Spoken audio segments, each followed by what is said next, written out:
안녕하세요, 블루문입니다. 디지털 전자회로 5번째 시간입니다. 여지껏 배웠던 걸 좀 확장해 가면서 좀 수업을 하겠습니다. 지난 시간에 LED를 좀 배웠어요. LED 종류, 구동 방식, 여러 가지 것들을 좀 얘기를 했고, LED 하나를 구동하기 위해서 저항값을 얼마를 가져가야 할지 그런 것들을 좀 봤는데, 이제 좀 내용을 좀 더 깊게 가볼게요. 지난 시간에 제가 설명드리지 않았던 부분이 있습니다.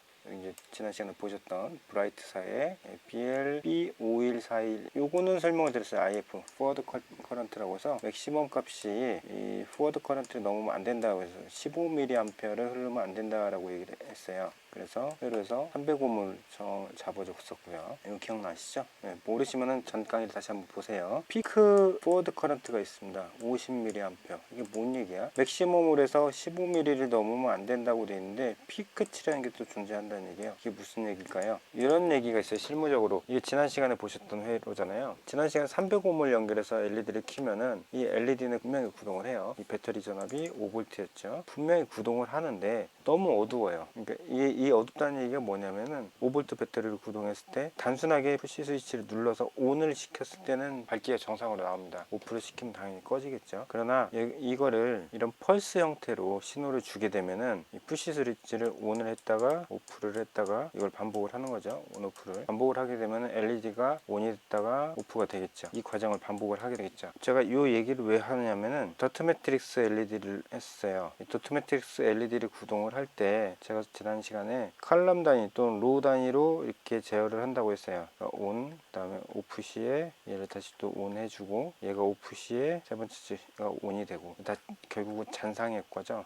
흔히 얘기하는 잔상효과로 인해서 되는 건데 이렇게 구동을 하면은 총 8사이클이 이게 한 바퀴가 도는 거죠. 그러니까 얘가 켜지고 8번째 돌아야지 여기가 다시 켜지는 거예요. 그러면 실제적으로 이 LED가 위에서 전기 공급은 요게 8사이클 만에 오는 거예요. 그 다음에 온이 이렇게 들어오는 거죠. 그 다음 사이클에 이렇게 들어오는 거예요. 또 꺼졌다가 이렇게 들어오는 거죠. 그러면 어두워요. 자체가 이 밝기 자체가 실무적으로 해보면은 분명히 335mm면 충분한데 회로상에서 충분하게 돼야 하는데 이걸로 했을 때 너무 어둡다는 거죠. 이게 이렇게 온오프를 반복을 해버리면 어둡게 나온다는 얘기예요. 이거를 방지하려면 어떻게 하냐, 요거를 어떻게 할까요? LED는 전류가 많이 올라가면은 밝기가 올라갑니다. 물론 무한정 올릴 수는 없어요. 전류를 LED 안에 보면 이렇게 칩이 있어요. 반도체 칩이 있는데 이 칩 자체가 터져버리는 거죠. 탄다고 얘기를 해요. 버닝 현상이라고 하는데, 그래서 전류는 한계치를 갖고 가게 돼 있어요. 스펙에 보시면은 이 IF 해갖고 포워드 커런트라고 되어 있는 이거 15mA요. 이 조건이에요. 그러니까 ON을 시켜서 계속 실제로 2.2V겠죠. 여기가 걸리는 게 2.2V니까 티피컬로 2.5V의 DC를 계속 걸어주는 거예요. 컨커런트라고 얘기하는데 주구장창 걸어줬을 때 15mA를 초과하지 말라는 얘기예요. 맥시멈 15mA까지만 버팁니다라고. 그러니까 사실 이 회로는 맞아요. 이 회로상에서 볼 때는 이 300ohm이라는 정확값이 오케이 맞습니다. 그러나 우리가 이 회로를 요런 회로로 바꿔버리면은 좀 복잡해 보이죠. 이게 요 회로 실제로 자주 쓰는 회로입니다. 이게 이 컨트롤러 데이터 핀이나 출력 핀에 어떤 걸 연결하거나 직접 제어하기도 하는데 출력 핀에서 결과가 이렇게 나오는 겁니다. 컨트롤 1 8번까지 DC 5V를 걸어주고요. 저항을 통해서 LED를 이렇게 거쳐요. 얘를 ON을 했다가 오프를 하는 순간 얘를 ON을 했다가 오프가 되는 순간 또 얘가 ON이 되고 얘가 오프가 되면 얘가 ON이 되고 이런 식으로 가는 거예요. 시프트 시키는 거죠. 한씩. 이렇게 되면은 그러면서 내가 이거를 다 켜져 있는 것처럼, 그러나 전류량이나 뭐 여러 가지 조건들이 있기 때문에 이거를 전부 다 한 번에 킬 수는 없고 현재 조건상에서 순차적으로 키는 거야. 켰다 껐다 켰다 껐다 켰다 껐다 온오프를 계속 반복하면서, 그러면서 눈으로 볼 때는 전부 켜진 것처럼 LED 1번이 ON이 된 타임, LED 2번이 ON이 된 타임, LED 3번, LED 4번 타이밍도로 보면 이렇게 가는 거예요. 그러면 실제로 얘는 LED 1, 얘는 요만큼만 켜져 있는 거지. 요만큼만 딱 요 시간만 켜져 있는 거예요. 나머지는 오프 타임이죠. 그러면 당연히 전체 광량, 내가 원하는 광량에서 8분의 1밖에 안 나오는 거예요. 그러면은 내가 원하는 밝기가 안 나오죠. 스펙상에서 볼 때 15mA가 흐르면은 700나노의 웨이브랭스를 갖고 있는 게 8mm 칸델라가 나온다고 돼 있는데 실제로는 8mm 칸델라 안 나옵니다. 20mA가 흘렀을 때가 나오는 거니까 뭐 7mm 뭐 칸델라 그렇게 나오겠죠. 요게 나와야 하는데 절대 이만큼 안 나오는 거죠. 그러니까 이게 실제로 15mm에서 나온다고 쳐도 계산을 해버리면은 그만큼 안 나오고, 요게 8mm가 아니라 실제로는 1mm 칸델라밖에 안 나오는 거예요. 실제로 볼 때, 눈에 볼 때는 물론 이제 잔상 효과가 있고 해서 조금 더 보일 수는 있는데 실제로 볼 때 1mm 칸델라밖에 안 나온 거예요. 그러니까 이게 안 나온다는 거죠. 이게 현실입니다. 실제로 조금 더 볼게요. 스펙의 뒤쪽에 보시면은 릴레이티브라고 하기도 하고 relative luminous intensity가 나오고 포워드 커런트가 나와요. 이 차트를 한번 볼게요. 여기 차트에는 20mm를 기준으로 봅니다. 20mm 1인 relative luminous가 1일 때 쭉 가볼게요. 포워드 커런트가 20mA 20mA일 때 딱 1입니다. 근데 보면 포워드 커런트를 늘려봤어요. 쭉 2배의 휘도를 가질 때는 언제냐, 80mA예요. 50mA 때를 볼게요. 1.75 정도 되겠죠. 대충 보면은 1.7배 정도 나올 것 같아요. 1.5배를 갖는 경우는 이 정도 선이에요. 그러니까 한 35, 이거 30이니까 35 정도 되는 거죠. 그러니까 35mA가 흐르면은 1.5배의 휘도를 가져가는 거죠. 이 휘도 1.5라는 거는 20ml일 때 휘도를 기준으로 봤을 때, 우리가 본 거는 15ml죠. 그러니까 요거예요. 요거 15ml일 때는 요거니까 이게 0.7 정도 나오죠. 그러니까 요거에 딱 2배 정도 되는 거예요. 2배 되는 거는 35mA 정도 흘러야 하는 거죠. 이 차트상에서 볼 때는. 요건 이해 가시나요? 문제가 되는 부분이 이거예요. 이제 여기서 보셔야 할 게, IF 값은 분명히 15라고 돼 있어요. 근데 15를 넘지 말라 했는데 지금 이 차트상에서 볼 때는 15를 넘어서 가요. 아까 봤죠? 35 이렇게 흘러야 하는 거죠. 원하는 2배 정도 밝기를 최소한 나오려면은. 그래서 나오는 게 이 피크 포워드 커런트 값이 나와요. 50mA. 피크치로는 50mA를 넘지 마세요. 이렇게 펄스로 주는데, 펄스를 이게 전류로 볼게요. 커런트. 당연히 볼테지가 올라가면 커런트도 올라가니까. 커런트가 이게 15mA가 아니라 50mA까지 줄 수 있다는 얘기예요. 최대. 그러니까 원하는 값인 35mA 정도 흐르게 하는 거는 충분한 범위가 들어가죠. 피크라고 해서 이 피크를 전부 쓰지는 않습니다. 요거를 전부 쓰면은 문제가 될 소지가 있기 때문에 보통 지난 시간에 얘기했잖아요. 70% 정도 설계를 한다. 35mA 정도가 나오는 거죠. 70%. 이 정도 범위에 쓰면은 안전하다는 거죠. 그러면 휘도는 근 2배 정도 나온다는 거, 밝기가. 물론 8mm 칸델라라고 했던 거보다는 적게 나오겠죠. 이건 맥시멈 값이니까. 그러나 어느 정도 밝기는 더 올라간다는 얘기야. 그러면은 이제 회로 설계를 바꿔야겠죠. 요거는 맞아요. 여기선 여기가 300ohm이었죠. 300ohm였던 걸 바꿀게요. 여기는 2.2V예요. 5V. 저항에 걸리는 전압은 2.8V. 2.8V를 맥시멈 35mA로 흘러야 하는 거죠. 그러면은 얼마일까요? 80이에요. 나누면은 85ohm이 되는 거죠. 자, 85ohm의 저항값이 존재를 하느냐 또 한번 봐야겠죠. 85 근접한 저항은 75ohm이 있고 82ohm, 91ohm이 있습니다. 염두에 두실 게 있어요. 펄스로 했을 때 맥스는 얼마였죠? 50mA. 설계는요 35mA. 선택하는 R값은 지금 75ohm, 82ohm 뭐 그 이상. 75ohm으로 한다는 얘기는 요일 때 85ohm이었으니까 저항값이 낮아지는 거죠. 더 75ohm. 이거보다 높은 거는 82ohm 이렇게 되는 거죠. 72ohm일 때 어떻게 볼까요? V는 IR, 그럼 I는 R분의 V 2.8V 72ohm 약 40mA라고 보면 되겠죠.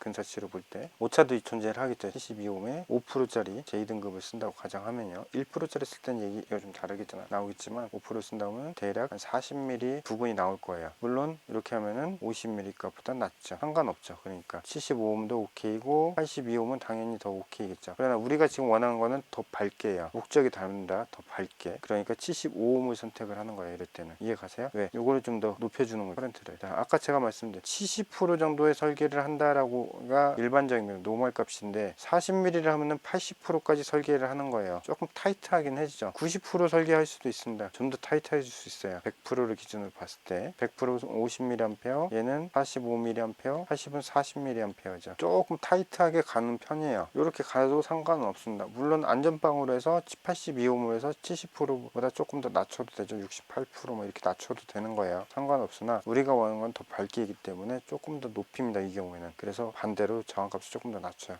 72ohm으로 고정이 되는 거죠. 그래서 전체 저항을 다 75ohm으로 통일합니다. 그러면 여기는 약 40mA가 흘러가죠. 조건 있지, 조건. 반드시 펄스로 입력을 줘야 한다라는 거. 이 조건이 걸리죠. 컨트롤러가 없이 만약에 여기에다가 테스팅용으로 온오프 스위치를 단다. 이렇게 테스팅을 하는 조건이 같이 걸린다면은 여지없이 작살나는 거예요. 이거는 회로를 할 때 TP라는 게 있어요. 이건 테스팅 포인트예요. 회로도 PCB를 보면은 패턴이 이렇게 지나가다가 점이 하나 이렇게 원형으로 음박으로 되어 있는 점이 있고 여기 위에 TP라고 써 있어요. 테스팅 포인트예요. 이거는 스코프를 꼽거나 테스터기를 쓰거나 등등을 해서 여기를 찝어 갖고 뭔가 측정을 한다는 얘기예요. 근데 경우에 따라서는 이 TP를 안 넣고 여기다가 점프선이나 뭐 이렇게 뭐 다른 걸 넣을 수 있어요. 그러니까 이 요거를 쓸 수도 있지만 실제로 이제 양산에 들어가면 지그라는 게 있어요. 지그. 그래서 뭐냐, 기판이 이렇게 있으면은 지그라고 되어 있는 장비가 있어요. 거기에 핀이 이렇게 나와 있어요. 지그 핀이라고 하는데 핀을 딱 집어요. 기판에다 이렇게. 다 물론 TP입니다. 이 지그에다 신호를 줘요. 신호를 주기도 하고 신호를 받기도 하고요. 하는데 이 신호를 줄 때 스위치 신호를 줘버리면은 수동으로 동작시키면은 75ohm의 저항을 다룬 이 LED는 아까 회로입니다. 그게. 그래서 이 TP를 이런 수동 동작을 하는 스위치로 동작을 시켜버리면 LED는 파괴가 되죠. 빡 하고 나가는 거예요. 뻑 소리 나요. 뻑뻑 하고 깨집니다. 이게. 또는 그냥 칩이 순간 밝게 쫙 올랐다가 딱 죽어버리는 거죠. 그럴 수가 있다는 얘기예요. 펄스로 이렇게 줍니다. 또 펄스로 이렇게 주는 거를 이렇게 주게 돼요. 사람이 줄 때는 이런 식으로. 이게 몇 사이클이 지나갈지 몰라요. 사람이 누르는 건. 통상 사람이 움직일 때는요, 그러니까 1초에 5번 누르는 거가 최대의 속도로 봐요. 그래서 한 200ms가 가요. LED 입장에서는 컨커런트하다고 해서 이때부터는 IF 값이 피크 IF가 아니라 그냥 IF 값을 받아요.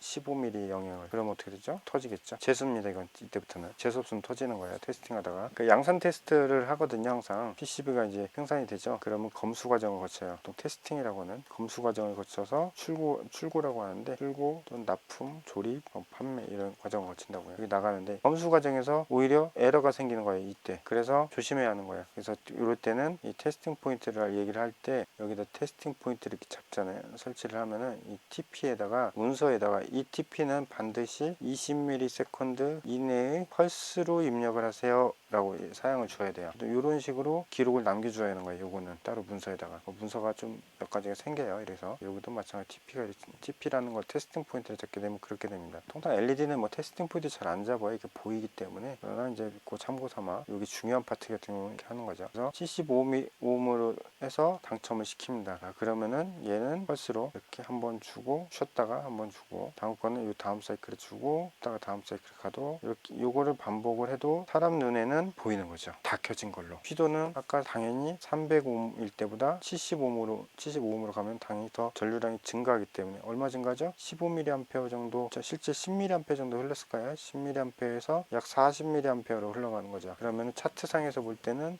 10mA 정도, 이 정도에서 약 40mm까지 이 정도 가는 거예요. 그럼 0.5에서 1.5, 약 3배로 점프를 합니다. 당연히 더 밝아지겠죠. 최소한 이게 1mm 칸델라였다고 하면 여긴 저도 3mm 칸델라 정도 나오는 거예요. 이게 실무예요, 실제. 다이나믹 컨트롤을 하는데 이렇게 할 때 실무에서는 이런 식으로 제어를 합니다. 저항값이 바뀌게 되는 거예요. 그래서 다이나믹 컨트롤 안 하고 컨커런트 컨트롤에서 연속으로 신호를 주는, 마치 스위치로 온오프 하는 때처럼 연속으로 신호를 줄 때는 305, 그 다음에 다이나믹 컨트롤 할 때는 75ohm 이렇게 저항값이 바뀌어 버리는 거예요. 여기는 오차가 계산이 대충 돼 있는 거예요. 지금 사실 아까 왜냐면 78ohm 80ohm였죠. 80ohm에서 다운을 시킨 거니까 75ohm은 실제로 저항북에 75ohm이 존재하는 거고, 오차를 계산해도 75ohm 해도 충분하다는 거죠. 그러니까 75ohm으로 마지막에 픽스가 되는 겁니다. LED 이렇게 거치고 컨트롤 회로 해서 뭔가 컨트롤 하겠죠. 이거는 TTL이나 뭐 그런 로직 회로일 수도 있고 어떤 MCU일 수도 있어요. 여기서 이제 또 한 가지 또 재미난 걸 하나 볼게요. 저는 회로 들어갈 때 LED 앞단에도 저항을 달아요. 이렇게. 어느 분들은 LED를 요 저항을 뒷단에 둡니다. 이렇게. 요거는 에노드 단이 공통으로 들어가 있죠. 그래서 이거는 커먼 에노드죠. 보통 커먼 에노드로 많이 구현을 해요. R을 회로에서 이렇게 앞에다가, LED보다 앞에다 두는 거는 LED 보호 역할을 해요. 왜 보호 역할을 하냐? 보호라는 게, 그쵸, 전류 제한하니까 보호하는 거지, 그렇게 생각하실 수 있죠. 근데 그 얘기를 하는 건 아니에요.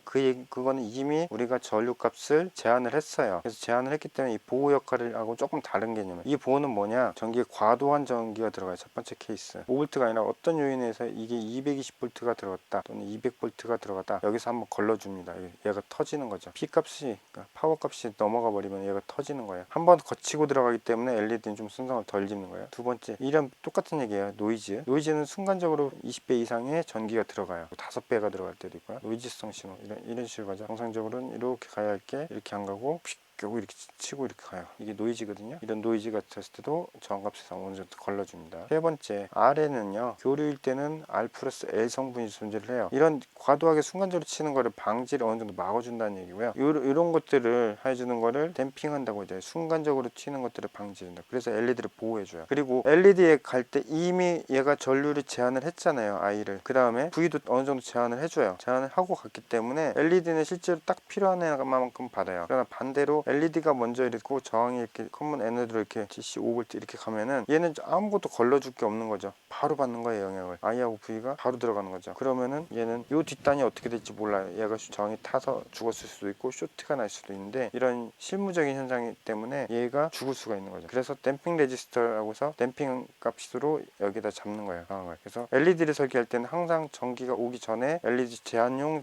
레지스터를 달아준다. 그게 중요한 부분이에요. 실무에서는 책이 안 나오죠. 교수님들도 얘기 안 할 거예요. LED 제어할 때는 댐핑 레지스터를 타고 LED를 플러스하고 LED를 써야 마다라는 거죠. 물론 이 앞에는 전원이 들어오겠죠. 이렇게 해서 얘를 컨트롤한다. 이게 맞다는 얘기예요. 이해가세요? 요거는 그 설계하는 사람마다 약간 습관적으로 뒤로 넣는 분들도 있어요. 그러나 앞에 넣는 이유는 요겁니다. 그래서 가급적이 앞에 넣는 게 정석이에요. 이해가시죠? 컨트롤러는 아까 잠깐 말씀드렸듯이 단순하게 로직일 수도 있고 MCU 컨트롤일 수도 있습니다. 또는 외부 신호일 수도 있고요. 다 이래요.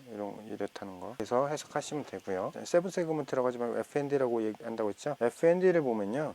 FND는 보면은 FND 바디가 이렇게 있고 핀이 이렇게 나와요. 그러면 여기는 구조가 어떻게 되냐? 이 안에 PCB가 있습니다. 여기 당연히 하우징하는 케이스가 들어가 있고요. 광 확산 필름이 들어갑니다. 자, 이 케이스를 볼게요. 케이스에는 케이스 자체에 구멍이 뚫려 있고 또 이 안에 LED가 이렇게 있고요. 이렇게 되어 있는 거죠, 실제로는. 그래서 기판이 있고 LED 칩이 이렇게 나와요. 이제 케이스입니다, 이거는. 그 다음에 필름이 이렇게 확산 필름이 이렇게 붙어요. 여기는 PCB고 이런 식으로 돼요. 그러면 여기가 비어있는 형태가 있고 이게 뭔가로 채워져 있는 형태가 있어요. 실무에서 중요한 부분입니다. 비어있는 타입은 에어 타입이라고 얘기하고요. 이거는 몰드 타입이라고 해요. 에어, 공기가 있다는 얘기예요. 몰딩돼 있다는 얘기에서 뭔가 채워져 있다는 얘기예요. LED는 빛을 내요. 열을 갖고 있습니다. 자, LED는요, 빛이 열보다 큽니다. 가시적으로 볼 때. 물론 에너지 효율 면에서 어떻게 될지 모르겠는데 실제로는 빛이 더 많이 나요. 그렇다고 열이 없냐? 열이 존재합니다. 그래서 LED 장시간 구동을 하면요, 열이 나요. 항상. 조금 전에 말했어요. FND는 PCB가 있고 LED 칩, 보통 칩 LED 많이 써요. 케이스를 하고 데칼이라고 얘기하기도 하는데 이 광 확산 필름을 붙입니다. 여기가 공기가 돼 있다 그러면은 여기 안에서 열이 차폐가 돼요. 그러니까 여기서 뭉쳐요. 열이 못 나가죠. 필름으로 막아버렸으니까. 그래서 에어 타입 같은 경우는 결정적으로 열이 축적돼요. 그 얘기는 뭐냐? LED가 열을 받는다는 얘기예요. 열을 받으면요, 스펙에서 보실 때 요거 있었죠. 동작 온도 80도까지 해요. 80도씨가 넘어갈 수 있다는 얘기야. 그러면 어떻게 될까요? 칩이 죽습니다. 그래서 FND의 특정 칩들이 죽는 현상이 생깁니다. 이거는 방지하려면은 R값을 올려야 돼요. 이 회로 있죠? 75ohm이 아니라 75ohm을 더 올려서 300ohm까지 올려야 돼요. 그러면은 당연히 휘도 떨어지겠죠. 이제 여기서 딜레마가 생기는 거예요. 상대적으로 몰드 타입에 저렴해요.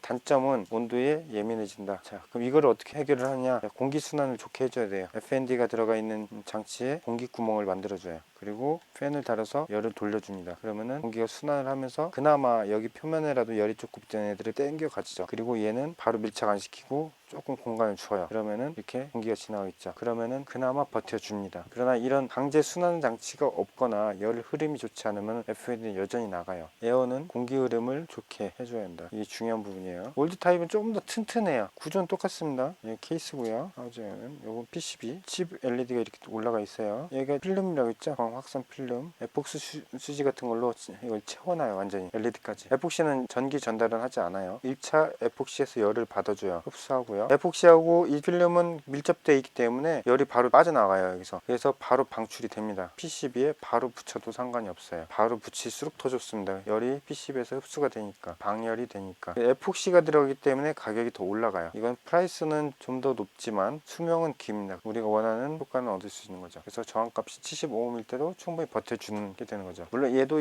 계속 그렇게 돌리면 열이 나요. 그러나 에어 타입은 위험성이 있죠. 여기서 열이 축적되다가 어느 순간 죽어버릴 수가 있다는 거. 얘는 얘는 열이 같이 이렇게 흡수가 돼서 나면서 같이 방출이 되기 때문에 훨씬 더 좋습니다. 근데 이렇게 했는데도 죽는다? 그럼 별 수 없어요. 그냥 팬 돌려줘야 돼요. 팬을 해서 공기 강제로 순환시켜주면 그나마 좀 나아집니다. 아니면은 FND가 들어가는 그 보드 케이스에 팬은 못 달아도 열 구멍들을 만들어줘야 해요. 열이 나가는 게. 보통 그래서 샤워진 타입이라면 열은 원래 올라가죠. 뒤에다 구멍 뽕뽕 뚫어주고 위에 열 나갔을 때 안 보이는 데다 구멍 뚫어줘요. 뒤에 안 뚫어주면 옆에다라도 뚫어주죠. 전자제품들 보면은 이 숨 구멍들이 있어요. 숨 공기 구멍들 벤트 뭐 홀이라고 하기도 하고 벤트 구멍이라고 하기도 하는데 공기가 흘러갈 수 있는 구멍들을 만들어줘요. 그래야지 안에 있는 부품들이 보호가 되니까. 그런 부분 조금 열에 대해서 조금 더 고민을 하셔야 돼요. 많은 고민하실 필요는 없어요. 왜냐 우리는 전자공학을 하는 사람이지 열역학을 하는 사람은 아닙니다. 그러나 기본적인 열은 고민을 조금 할 필요는 있습니다. 오늘 강의는 여기까지 할게요. 감사합니다.